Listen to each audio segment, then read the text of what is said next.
गजाननं भूतगणाधिसेवितं कपितजम्बूफलचारुभक्षणम् उमासुतं शोकविनाशकारकं नमामि विघ्नेश्वरपादपङ्कजम्।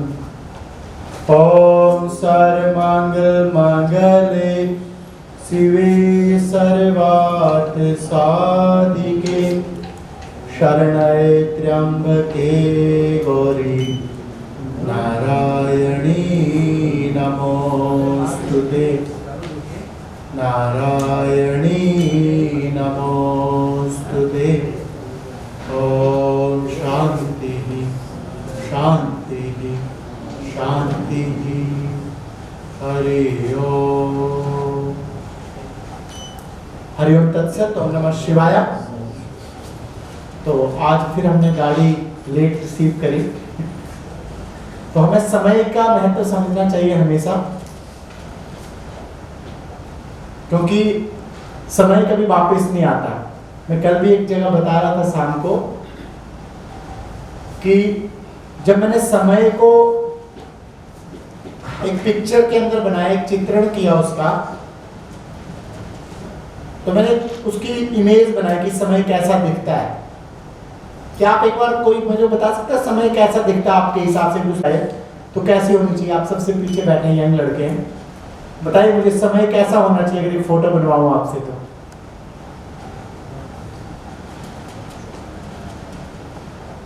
कुछ भी बता दीजिए, कोई ये थोड़ी कि कोई राइट और रॉन्ग है, आपकी इमेजिनेशन है वो तो। आप में से कोई बताइए। चक्र की तरह से होगा सर। हाँ जी, चक्र की तरह से होगा। जैसे महाभारत में याद आ जाता है, धर्म से बताया जाता था, उसमें चक्र की तरह से। चक्र की तरह, बहुत बढ़िया। तो मैंने जब उसकी एक इमेज बनाई, फोटो, अगर आपको वो समझ आए तो मुझे बताना कैसा, क्या एक्चुअल में समय ऐसा होता होगा। तो मैंने उसकी एक इमेज बनाई कि समय का जो चेहरा है ना, उसके ऊपर बहुत सारे बाल है, जैसे मेरी दाढ़ी है, लंबे लंबे बाल, और पीछे से समय गंजा, अनुपम खेर की तरह। तो समय को पकड़ना है तो आपको पहले खड़ा होना पड़ेगा समय से, और जैसे उसका चेहरा सामने आएगा आपने उसको पकड़ लेना है बालों से, क्योंकि जैसे ही समय आगे निकल गया तो पीछे से पकड़ में नहीं आएगा। तो हम लोग समय की पता नहीं क्यों पाबंद नहीं हो पाते, फिर हम काल कर्म ईश्वर पे मिथ्या दोष लगा देते कि भैया इसकी वजह से ऐसा हो गया, ट्रैफिक लग गई, ड्राइवर नहीं आया, यहां चला गया। तो हमें समय को समझना है। आप लोग यहाँ पे आए हैं, इस दुनिया के अंदर हर एक व्यक्ति को एक टाइम दिया हुआ है, और वो टाइम फ्रेम श्वासों में है। अगर आप 8 घंटे सोते हो और स्वस्थ रहते हो तो आप एक दिन में 21,600 श्वास लेते हैं, और अगर आप 21,600 श्वास रोज लेंगे तो एवरेज एज आपकी 100 इयर्स कंफर्म है। हाँ, किसी के भी कोई प्रारब्ध कर्मों की वजह से जल्दी जाना होगा तो अलग बात है, पर जो नॉर्मल एक आपको कार्यकाल दिया गया है, अब इस अवधि को आप बढ़ा भी सकते हो और घटा भी। तो कैसे? अपनी श्वासों को लंबा करके। तो एक तो कम सोना शुरू कर देंगे तो ज्यादा बेटर है। आप अभी श्वास खुद ले रहे हो तो स्पीड कम है, जैसे ही आप सो जाओगे आपकी स्पीड बढ़ जाएगी अपने आप ही। तो इसीलिए बोले जो सोवत है वो खोवत है, जो जागत है वो पावत है। क्या खोया सोने वाले ने? श्वासों का खजाना। अभी आपसे मैं पूछूं आपकी संपत्ति क्या है, तो आप कह दोगे मेरे पास 20 लाख रुपए बैंक में पड़ा है, 15 लाख की एफडी है, तो लगभग 2-2.5 करोड़ की प्रॉपर्टी है, या कुछ भी ऊपर नीचे हो सकते हैं। आपकी संपत्ति आप बता सकते हो, पर एक आपका जो खजाना है श्वासों का, वो असली है। मरते वक्त व्यक्ति एक श्वास भी खरीद नहीं सकता, नहीं तो मुकेश अंबानी जी के फादर भी जिंदा होते। रिलायंस 1-1 लाख रुपए में एक श्वास खरीद सकती है। तो श्वासों की वैल्यू समझिए और समय की। तो हम लोग यहाँ पे आज फिर से आए हैं। सबसे पहले हमें ये समझना है कि हम स्वस्थ कैसे रहें। तो खाने के ऊपर हम बात करेंगे और उसके बाद में आपको कुर्सी के ऊपर बैठ के या ऑफिस में रह के क्या क्या किया जा सकता है वो मैं आपको सिखाऊंगा। तो आप लोग सबसे पहले जब आते होंगे तो आपकी शिफ्ट फिक्स होगी कि भाई 8 घंटे 10 घंटे या 6 घंटे या 12 घंटे, क्योंकि वो शिफ्ट नहीं भी फिक्स है तो आपका 24 घंटे तो फिक्स है आपके। भाई एक इंसान के पास 24 घंटे, आपके पास भी, मेरे पास भी और बिल गेट्स के पास भी। किसी के पास 23 है तो बता दीजिए मुझे, और किसी का 25-26 है तो वो बता दीजिए। 24 घंटे आप सहमत हो मेरी बात से? अब इन 24 घंटों को आपने मैनेज कैसे करना है? खाने के साथ कि मुझे सुबह का नाश्ता 8 बजे करना है या 9 बजे, जो भी आप डिसाइड, 10 बजे भी कर सकते हो चाहो तो, कोई दिक्कत नहीं है, पर टाइम फिक्स। दोपहर का खाना टाइम फिक्स, और रात का खाना ये तो बंद कर दीजिए तो बहुत बढ़िया रहेगा। उससे अच्छा कुछ, या कोई जैन है आपके बीच में बैठा हुआ? कोई जैन जिसका नाम हो, सरनेम जैन हो? जैनी कोई नहीं है? जैनियों को आप देखेंगे ना, जैन हालांकि हिंदू धर्म से ही निकला हुआ है ये धर्म भी, लेकिन जैनियों के कुछ रूल हैं। उनके बच्चे भी मानते नहीं है ज्यादातर उस रूल को। लहसुन प्याज नहीं खाते, सूर्यास्त के बाद खाना नहीं खाते, और बासी खाना नहीं खाते। और आप एक चीज और देखेंगे कि जैनी लोग बीमार बहुत कम पड़ते हैं, क्योंकि सूर्यास्त के बाद आपकी जो डाइजेस्टिव फायर है वो कम हो जाती है। आपका जो डाइजेशन है वो ऑटोमेटिकली वीक हो जाएगा सूर्यास्त के बाद। 2 3 4 रुक जाइए, आप करोगे सब। देखो ये एकदम सही करेंगे, हाथ करिए ऊपर, स्टार्ट। 1 रुक जाइए बात। अगर आप लोगों को भी ऐसी आवाज होती तो मैं आपको रोकता ही नहीं। करिए 1 2 3 4, ये आवाज चाहिए मुझे। रुक जाइए, ये जो आवाज है ये लंग्स की आवाज आ रही है, और जैसे आप इसको यूज करेंगे तो आपके अंदर हीट क्रिएट होगी बॉडी में, और अंदर की जो अग्नि है ना वो सारे वायरसों को खत्म कर देती है। भस्त्रिका के 2 मुझे 3 4 5 6 7 8 9 10 11 12 13 आउटपुट 14 15 16 17 18 19 20 21 2 3 4 5 6 7 8 9 30 31 2 3 4 5 powerful 6 7 8 9 40 41 2 3 4 5 6 7 8 9 60। ये जो खांसी आ रही है ना, इससे डरना नहीं है। यही डिफरेंस है कि भस्त्रिका में श्वास इनहेल है ऊपर, एक्सहेल है नीचे। लेकिन आपने बोला था कि कपालभाति के करने के बाद आपको जो है लंबा सांस लेना है। हाँ, वो आपने नहीं, मैंने वो बोला ना कि जब कपालभाति खत्म होगी तो आपने श्वास लेके रोकना है लंबा। ये मैंने बताया था मैंने। हाँ, तो कोई बात नहीं, कई बार चीज़ मिस हो जाती है। तो ये बहुत अच्छी, कोई चीज़ देखो, मैं कहीं चला नहीं गया ना, मैं टीवी पे आ रहा हूँ कि भाई चला जाएगा प्रोग्राम तो वापस नहीं आएगा। यही चीज़ों के लिए तो मुझे बुलाया गया है यहाँ पे। कोई भी क्वेश्चन हो आप कभी भी पूछ सकते हो, कंफ्यूजन हो पूछिए।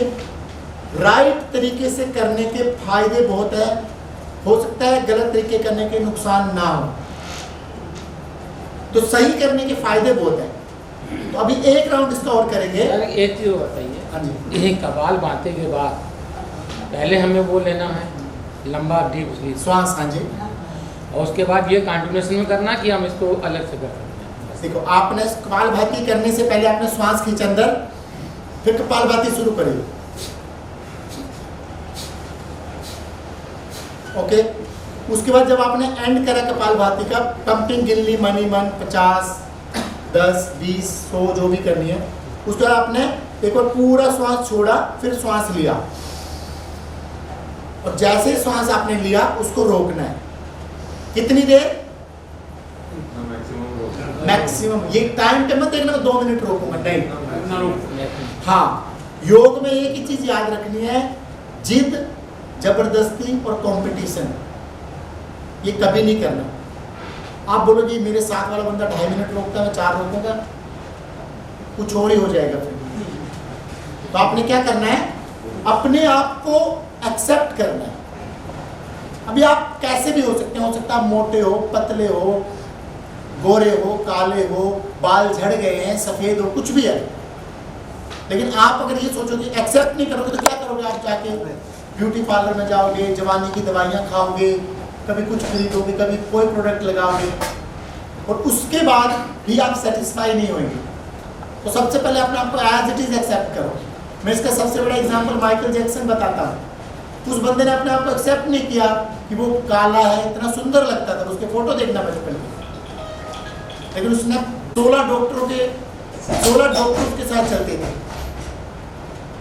उसका टाइम फिक्स था कि 4:12 पे पानी का एक गिलास पीना है, तो उसका पिए जो पिलाएगा। उसका सपना था मैं 150 साल जीऊं। उसके रूम में, उसके घर में ऐसी कोई ऑक्सीजन, हमेशा वहां पे सिलेंडर लगे रहते थे, वो कंप्लीट ऑक्सीजन में जीता था। तो जो एक्सेप्ट जिसने नहीं की, इसलिए उसको धीरे, क्योंकि इतनी सर्जरी कराओगे तो कोई भी व्यक्ति, बॉडी तो देखो, आप सर्जरी कराते हो तो बॉडी उसको एक्सेप्ट करने में बहुत एनर्जी वेस्ट करती है। तो हमें अपने आप को एक्सेप्ट करना है एज इट इज, और रोज ऐसा कार्य करना है जिससे आप अच्छा महसूस करो। ठीक है, तो ये भस्त्रिका, ये एक सेट और करेंगे हम, दोनों हाथ ऊपर, पावरफुल तरीके से। ये भाई साहब की एनर्जी देख के मुझे लग रहा है कि सब लोग 2, 3, 4, 5, 6, 7, 8, 9, 10, 11, 12, 13, 14, 15, हाथ बंद करने नीचे, 16, 17, 18, 19, 20, 21, 2, 3, 4, 5, 6, 7, 8, 9, 30, 31, 2, powerful, 3, 4, 5, 6, 7, 8, 9, 40, 41, 2, 3, 4, 5, 6, 7, 8, 9, 50, 51. Very good.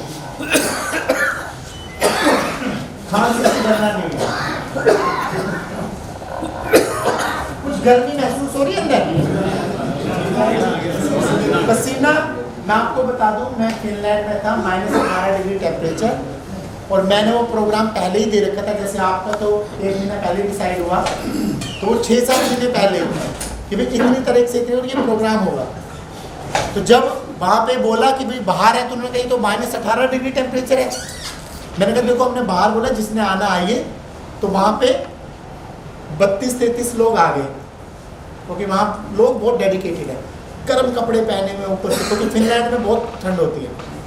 तो उनको जब भस्त्रिका के मैंने 5 सेट करवाए 100 के, तो उन्होंने सारे अपने कपड़े, गर्म कपड़े फेंक दिए। उनको इतना विश्वास हो गया योगा के ऊपर कि ये कैसे संभव है, और जब तक उसके बाद वो योगा करते रहे, उनको पसीना ही आता रहा। तो इसलिए हम प्राणायाम को हमेशा प्रैक्टिस शुरू होने से पहले करना चाहिए। बहुत सारे लोग प्राणायाम बाद में करवाते हैं। अब कई बार जाओगे टीचर को कहेंगे नहीं, पहले हमें आसन करने चाहिए, उसके बाद हमें प्राणायाम करना चाहिए। जबकि प्राणायाम आपकी बॉडी में एक वाइटल एनर्जी बनाता है जो जरूरी है, और सूर्य नमस्कार से उसको हम चैनलाइज करते हैं दूसरी जगहों पे शरीर के अंगों में, और बाकी आसनों से फिर अपनी बॉडी को हम सही करते हैं। तो राइट तरीका क्या है कि आप पहले प्राणायाम करिए, उसके बाद सूर्य नमस्कार भी ट्रेडिशनल योगा का हिस्सा नहीं है, ये 2100 साल पहले ऐड हुआ है। अगर 2100 साल पहले से पीछे जाएं तो सूर्य नमस्कार था ही नहीं। उस वक्त क्या होता था कि योगा आप और हम जैसे लोगों के लिए था ही नहीं। उस टाइम योगा था सिर्फ जिसने संन्यास ले रखा है, जो व्यक्ति जो है दुनिया से उसका मोह भंग हो गया, नहीं अब तो मैं अपने आप की प्राप्ति करना चाहता हूँ, तो वो लोग करते थे। तो जब लोगों के पास पहुंचा, आप जैसे हम लोगों के पास, तो उनकी नसें खिंचने लगी, आसन में गए और नस खिंच गई पीठ की कभी कहीं की। तो उन्होंने सोचा योगियों ने कि कोई ऐसी चीज़ बनाई कि इनका शरीर पहले वार्म अप हो जाए। तो क्या बनाया? सूर्य नमस्कार। तो सूर्य नमस्कार में उन्होंने 12 आसन, 12 आसनों को उन्होंने कंबाइन किया। सूर्य नमस्कार किस किस को आता है? यहाँ पे आपको नहीं आता है, बाकियों को तो आप कोई ऐसा ग्रुप हो मुझे बताना, मैं उसमें वीडियो भेजूंगा ट्रेडिशनल सूर्य नमस्कार की, और आप उसको देख के ही सीख जाएंगे और आपको इतना मजा आएगा करने की। सूर्य नमस्कार किया करो रोज, कुछ नहीं कर सकते तो 5 सेट कीजिए, ठीक है? तो आप लोगों ने जैसे ही इसको करना शुरू कर देना है तो क्या होगा, धीरे धीरे आपकी बॉडी के अंदर से पहले इंटरनल हेल्थ सही होगी। योगा क्या करता है? पहले अंदर काम करता है। अभी आपने देखा भस्त्रिका किया, पसीना आपको बाहर आया, लेकिन उसने गर्मी कहां क्रिएट करी? अंदर। जब ठंड पड़ती है तो आप ये करके देखना, 150 पंपिंग करना, आपको पसीना आएगा अगर आपने ये भाई साहब की तरह किया तो प्रॉपर एकदम। ये नहीं,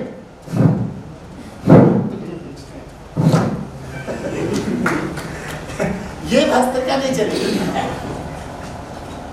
और एक बात और बताऊं आपको, आपके पास 24 घंटे हैं सबके पास,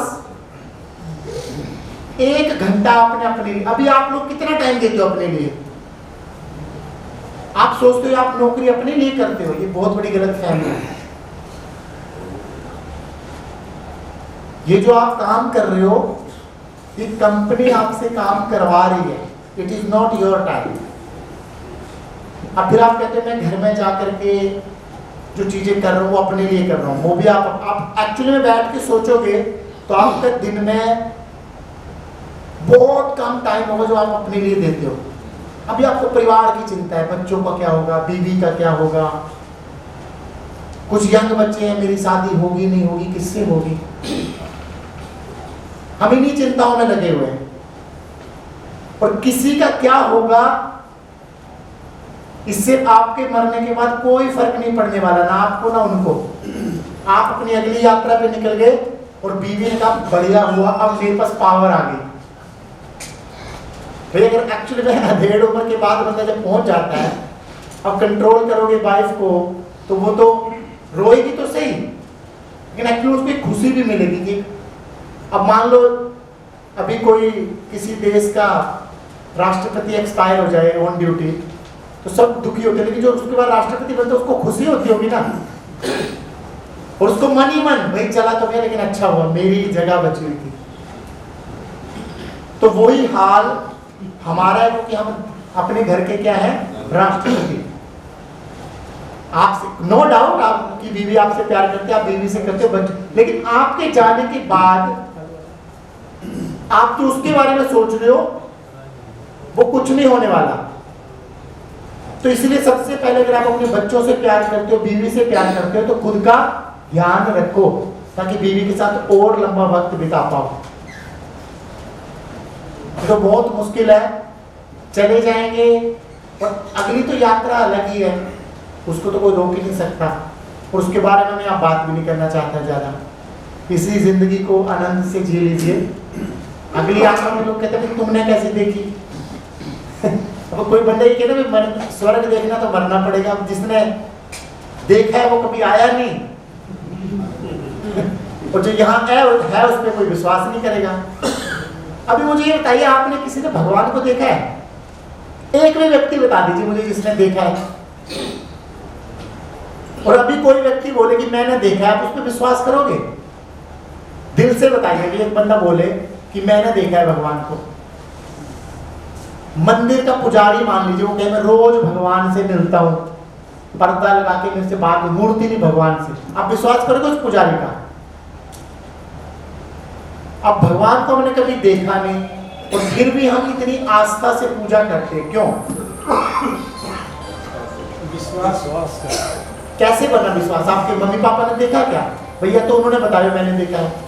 ये विश्वास सदियों से चली आ रही है। भाई सदियों से एक अंधविश्वास भी तो हो सकता है। अंधविश्वास भी हो सकता है, लेकिन जब कुछ फायदा हो जाता है तो सोचता है कि हाँ भगवान ने कुछ वो विद्या में फंसा जो है, भगवान को याद किया, उसका काम हो गया, तो होता है कि हाँ भगवान है। नास्तिक बंदे जो होते हैं उनका काम उससे भी ज्यादा होता है। सर एक विल पावर बढ़ती है, एक आस्था कहीं वेरी गुड, ये आंसर। और दूसरी बात, आपने भगवान को देखा नहीं, इसका मतलब ये थोड़ी कि भगवान नहीं है।